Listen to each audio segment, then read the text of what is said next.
Manchester City, the champions, they did what we all expected and eased past Chelsea at Stamford Bridge in the late kick-off on Sunday. Their 13th win in 14 top-flight curtain raisers. Not bad at all. Well, Enzo Maresca's first league game in charge was always going to be a really difficult one against the champions, and it didn't really seem to click for Chelsea with their 42-player squad as per the website on the club, and lots of other noise going on with Raheem Sterling, which we'll get into with Harry in a minute. But Erling Haaland opened the scoring after 18 minutes with a cute little finish. Do you see anyone challenging him for Golden Boot once again? No, I think it's going to go to Erling Haaland. I think you'd be silly to bet against him, to be honest with you. It was interesting as well because Cucurella, after Spain won the Euros, was singing a song, wasn't he, about Erling Haaland trembling when he comes towards him, but he just seemed to bat him off like a fly as he made his way towards goal. The finish was great. He's looked sharp throughout pre-season. Erling Haaland didn't go away on international duty, and I think it shows. He looks up to speed and ready to go. What do you think of his post-match comments saying, he was saying, I'm probably going to get in trouble for this. He's saying, well, Manchester City don't really need me. Yeah, he was talking about sort of that. I think that criticism that he often faces, which is he involved enough in the rest of the game? Like, does he buzz around the penalty area? Does he get involved in the build-up as much as some of the other centre-forwards in the league? He doesn't, but he's so clinical in front of goal. I guess the point he was making is he probably doesn't need to be. And although maybe a lot of the outside noise suggests that he could do more, if Pep Guardiola wasn't satisfied, he wouldn't be playing. It's as simple as that. So I think he was kind of trying to make that point in a roundabout way. Pep Guardiola is a very intense character. We know that. He demands the very, very best at all times. If he wasn't getting it from Erling Haaland, he wouldn't be the success that he is. So I think he was trying to make that point. As for Chelsea, interesting when we saw the team come out, and the squad in particular, their 42-player squad, and Raheem Sterling was left out of that, and including also the matchday programme, also seeing the likes of Romelu Lukaku not in there and Armando Broja as well. Raheem Sterling's camp said and put out a statement that they want clarity about his future at the club, and sparking comments within the club and everything that's followed today. Do you think Sterling's behaviour is justified? Yeah, I mean, it's Sterling's representatives that have put this statement out, and I think they were well within their rights to do so if, as they claim, they've had no explanation as to why their player was completely sidelined here, to the point where, as you say, he's not in the matchday programme. He's not involved in any capacity. Now, we've talked for months and months and months about Chelsea having way too many players. Everybody knows that that's a problem. And so there are going to be decisions that Enzo Maresca has to make. But if that's not been communicated in the right way, and Raheem Sterling runs the risk of having his reputation damaged by the fact that people would spin it in another way and say he's obviously not good enough to get in the Chelsea squad anymore, they felt that they needed to take some action. They felt that they needed to put that out into the public domain. And as I've said all along, this is a situation of Chelsea's making. Raheem Sterling's camp, in my view, have done what they can to make the best of it, to limit the damage to their player, to their brand, if you like. But Chelsea have to sort this squad size out. It's a real big problem. And if they don't, they're going to have this problem with so many. I mean, this time last year, Carney Chukwuemeka was being talked about as the next big star. He scored a goal on the opening weekend of the season. Now you don't even know if he's going to be a Chelsea player. The same can be said for so many. The fans were chanting Conor Gallagher's name at the game yesterday. There are so many issues that need addressing, and this is just another bad story for Chelsea. It's another bit of bad PR for the club. Also, more bad PR for the club was Enzo Fernandez wearing the captain's armband. What did you make of all of that? Also, with Conor Gallagher looking to be going out the door as well? I mean, I think we can all agree that Enzo Fernandez hasn't lived up to the price tag. Now, that's not his fault. He's a young footballer that's come from overseas with a huge pressure on his shoulders to deliver, and I would argue that he hasn't lived up to the billing. What he did during the summer was obviously out of order. I'm really shocked that there was no punishment from Chelsea, as far as I'm aware anyway. And the fact that they've then given him the captain's armband is crazy to me, because what you are doing is bringing on further scrutiny. Why give him the captain's armband? Why put him in the spotlight again? If all is forgiven and all is well and it's going to blow over like Chelsea seem to be suggesting it will, then why not take him out of the limelight? I'm not saying don't play him. I'm not saying don't have him in the squad. But to give him the captain's armband's a really bad look. It's tone deaf. That's what it is. It's a tone deaf action. I suppose the flip side of that, in terms of the captaincy side of things, is who then would be captain if it wasn't Enzo Fernandez? Because some would say Cole Palmer, but he doesn't really exude those leadership skills, the communicative skills as well. So who else would be captain if Enzo wasn't?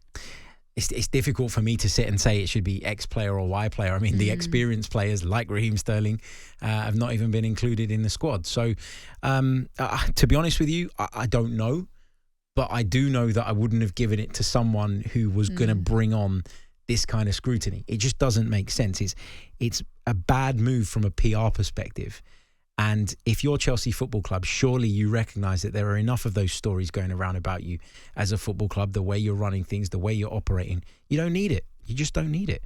One player that I think we should shine a light on is Mateo Kovacic. They were without Rodri because he's been out injured. I remember seeing him go off injured in that game at the Euros. And I thought he really dealt with Chelsea's £200 million midfield really well. And I think is a real... I think we should pay him a lot of credit, actually. I think he had a brilliant game. It was kind of ironic that he scored because Chelsea fans bemoaned the fact that he didn't score many goals.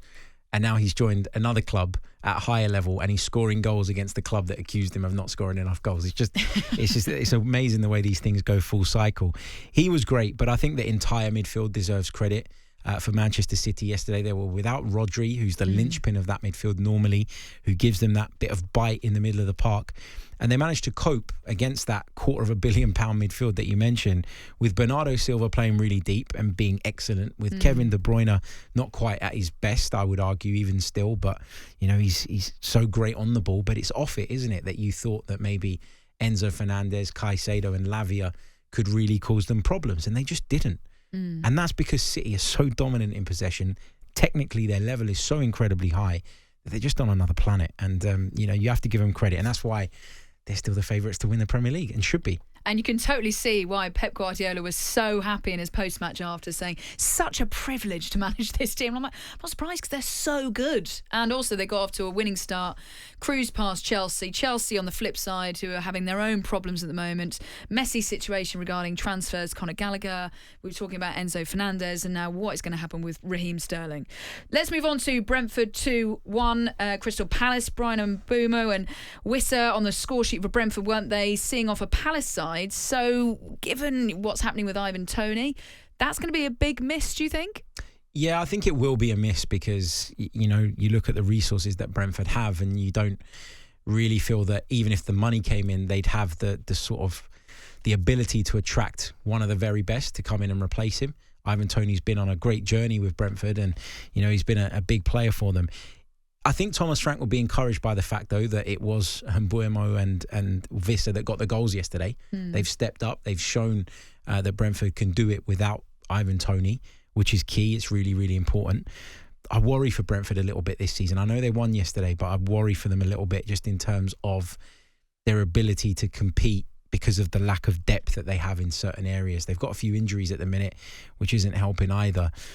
On the Palace side of things, everybody's gone into this season saying, they're going to be great under Oliver Glasner. They finished last season really strongly. Lots of exciting players. I don't know. I just don't know. Why? Because they've lost key players. They've lost Elise. They might still lose Guéhi as well between now and the end of the window.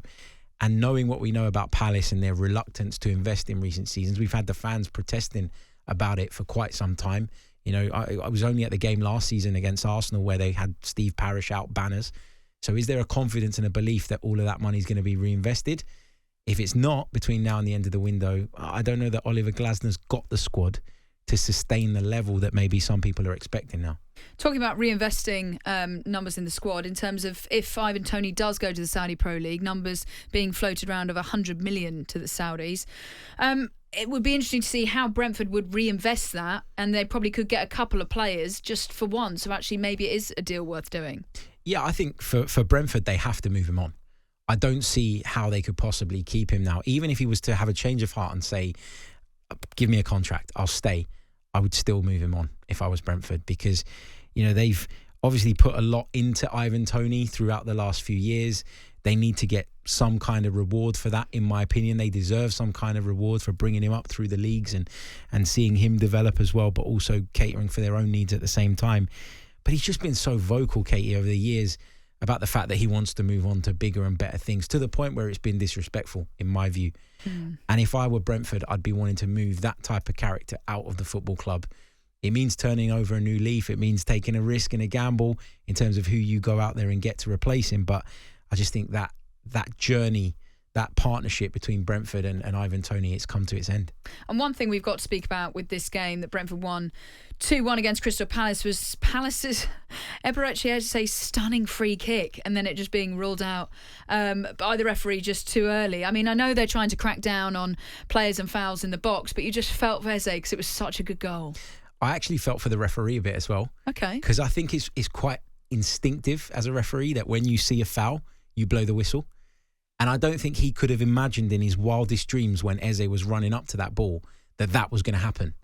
And I think he was so focused on what was going on inside the box that it completely passed him by that Eze might try and take a shot.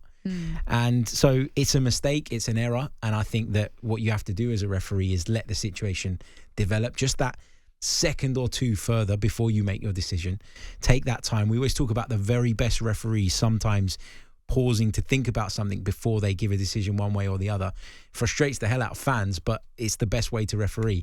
And this was an inexperienced referee at Premier League level. And I actually feel for him today because he hasn't deliberately done that. He hasn't seeked to mess Crystal Palace up or deny Eze that goal. He's just gone a little bit too quickly there. But he's cost them a point because they obviously lost to Brentford 2-1, but he did apologise to Eze, didn't he? Which Eze made very clear in the post-match interviews what had happened. On AM, on DAB, via the talkSPORT app and on your smart speaker. talkSPORT.